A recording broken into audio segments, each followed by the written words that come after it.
بعد انعقاد الاجتماع الاستثنائي اليوم للجبهة السيادية اعتراض على تصريحات وفيق صفا وتهديده المؤخر للمطار، شو حابين تقولوا انتم كحزب اتحاد سريان؟ يعني نحن بنعتبر وفيق صفا وميليشياته الإرهابية هن جماعة إرهابية.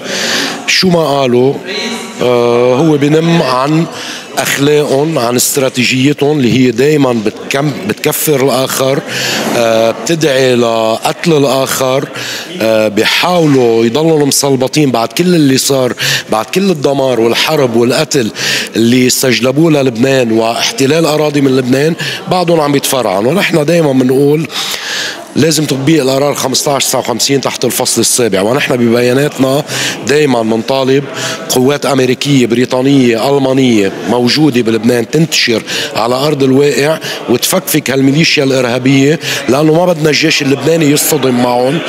الجيش اللبناني بدنا إياه يضل حامي الحدود، حامي مؤسسات الدولة. امبارح كان عم بيوصل رسائل على بعد 9 كيلومتر أو 900 متر من المطار، هي رسالة للجيش وللمجتمع الدولي انه هن بعضهم قادرين يتفرعنوا، انه هن الحاكمين بامر الله. نحن بنقول لهم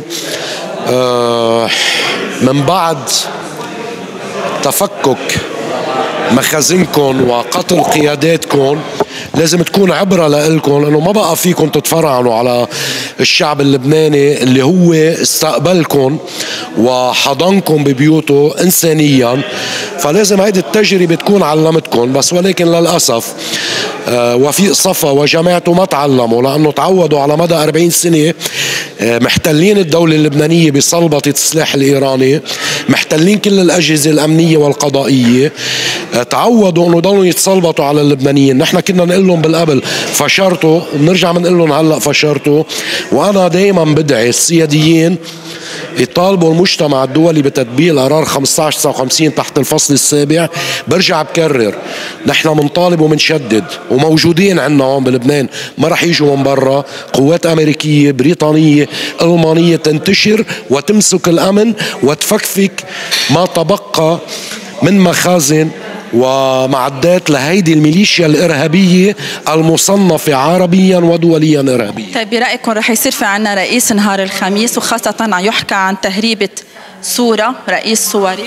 أنا شخصيا كحزب مش كجبهة احترم اراء الجبهه، بس ولكن كحزب عم طالب صار لي شهر بالدعوه لانتخابات نيابيه مبكره، لانه بالدعوه للانتخابات النيابيه المبكره بنقدر نخلص من جلاميق وارهابيين نواب حزب الله وكل اللي انفرضوا علينا بقوة حزب الله وبالمال الإيراني، تنقدر نعمل مجلس نواب سيد حر مستقل يمثل شرائح المجتمع اللبناني السيادي ويجيب لنا رئيس سيادي، وإلا رح نضل مطرح ما نحن.